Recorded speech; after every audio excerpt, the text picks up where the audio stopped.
Direto para a entrevista do dia com a Denise Campos de Toledo. E nós vamos continuar falando sobre essa tragédia com o avião que vinha do Paraná, que caiu nesta tarde na cidade de Vinhedo. Eu converso agora com o Paulo Fernandes, que é piloto, agente de segurança de voo e inspetor da ANAC. Paulo, boa noite, obrigada pela presença. Boa noite a todos, boa noite, Denise, e obrigado pela oportunidade.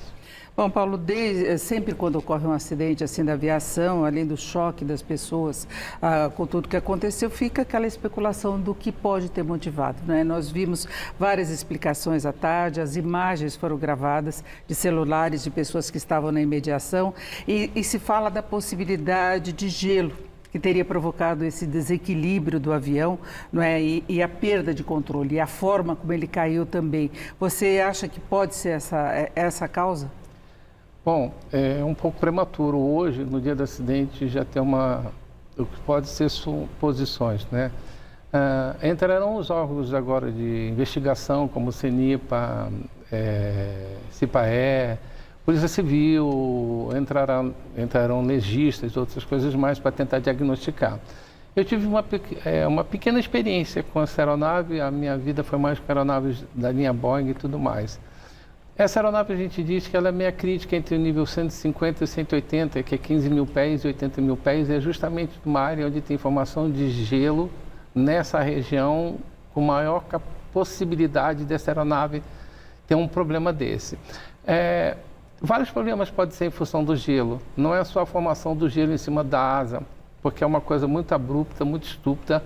Em poucos segundos ele sobe para 500, 1 tonelada, 2 toneladas a 4 toneladas. Mas, para mim, até então, um acidente desse se assemelha ao Air France 447. Um entupimento de indicadores de velocidade, como os tubos de pitot, que te dão uma indicação errônea. Se ele tiver com automatismo, ele recebe uma informação de velocidade errada. Os computadores traduzem que é uma necessidade de redução de potência e pelo gráfico demonstrado, em função do que já tem na internet, informações do voo real, ele estava a 15 mil pés com 56 nós. Então, essa velocidade é muito pequena, mas o que levou ele a estar a 15 mil pés com 56 nós, agora as investigações vão chegar a uma conclusão que não vão procurar culpados, e sim as causas que o levaram para que não se aconteça novos eventos desse tipo. Exatamente, porque o avião caiu da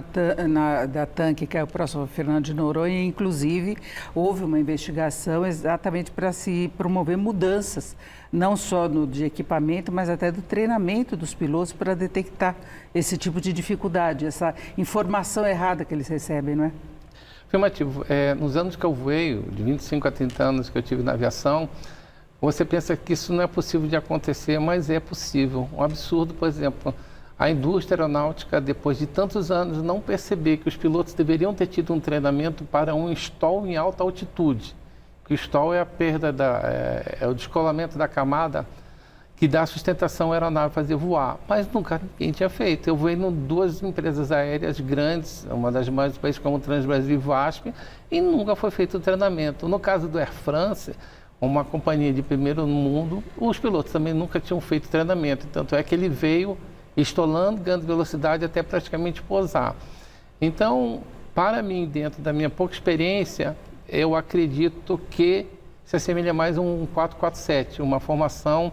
Mas também não sei se os pilotos na passaria eu nunca fui, se eles têm treinamento para stall nessa altitude com formação de gelo. E a caixa preta pode detectar esse tipo de problema pelas conversas, porque eles estão, inclusive, considerando a possibilidade de elas terem sido muito danificadas, né? Porque o avião pegou fogo depois da queda, não é? E já visualmente já se viu que houve danos também nas caixas pretas que foram localizadas lá. Será uma somatória de informações, mas os próprios hoje sistemas de informação de navegação de voo e tudo, que são bem aprimorados, eles já indicam ao nível que estava e a altitude que estava, né, e a velocidade que estava, a temperatura que estava. Então, a caixa preta será mais o que a gente diz que é o Flight Recorder e o Voice Recorder, mais um complemento de informações, né?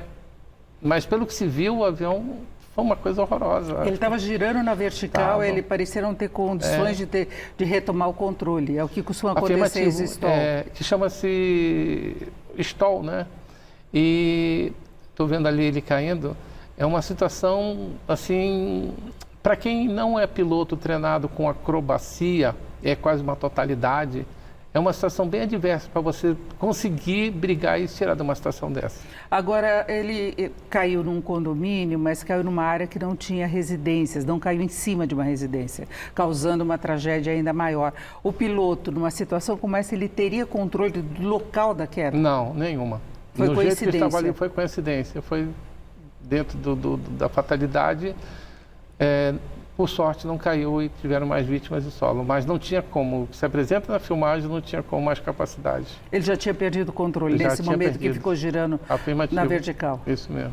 E quando o piloto começa a perceber o problema, ele não comunica a torre de emergência porque ele não comunicou. Deveria não houve comunicar. nenhum comunicado. Agora, Denise, eu te falar por experiência que eu tive, nos anos que eu tive, eu voei com muitos pilotos e alguns copilotos e você observa que muitas vezes você separa o menino do homem na aviação é quando ele tem uma emergência.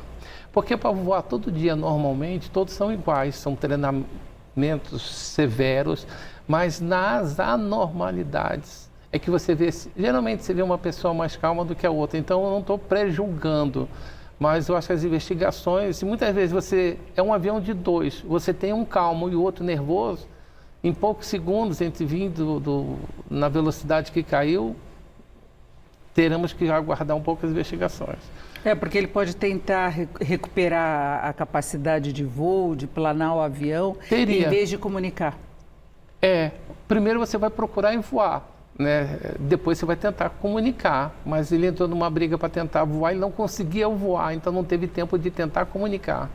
E a caixa preta pode detectar, inclusive, registrar as conversas que ocorreram dentro da cabine. Isso indica muito o que aconteceu. Tudo o que aconteceu. Tudo. Porque é normal os pilotos ficarem falando o que eles estão fazendo de leitura de equipamento e tudo mais. Sim, claro, né?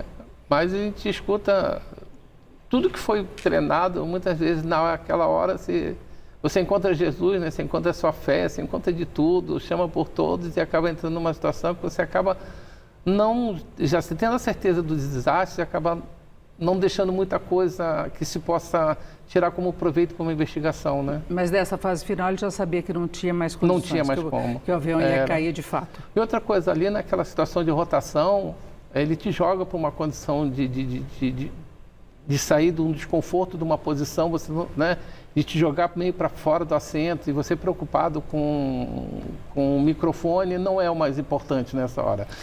E só um pouquinho completando, há uma preocupação que ele tenha sido prejudicado em função da aproximação de tráfego em Campinas, isso não é fator determinante, a não ser que ele tivesse solicitado uma emergência, como foi um caso do Transbrasil em Guarulhos. Sim. Deram para ele 1 minuto, 2 minutos para pousar e ele não conseguiu esse tempo e acabou caindo próximo à cabeceira. Mas nesse caso ele nem chegou a pedir emergência. Não, então... É isso. Paulo Fernandes, eu agradeço muito a sua presença, suas explicações. Ele que é piloto, agente de segurança de voo e inspetor da ANAC. Muito obrigada, uma boa noite. Boa noite a todos também. Com vocês.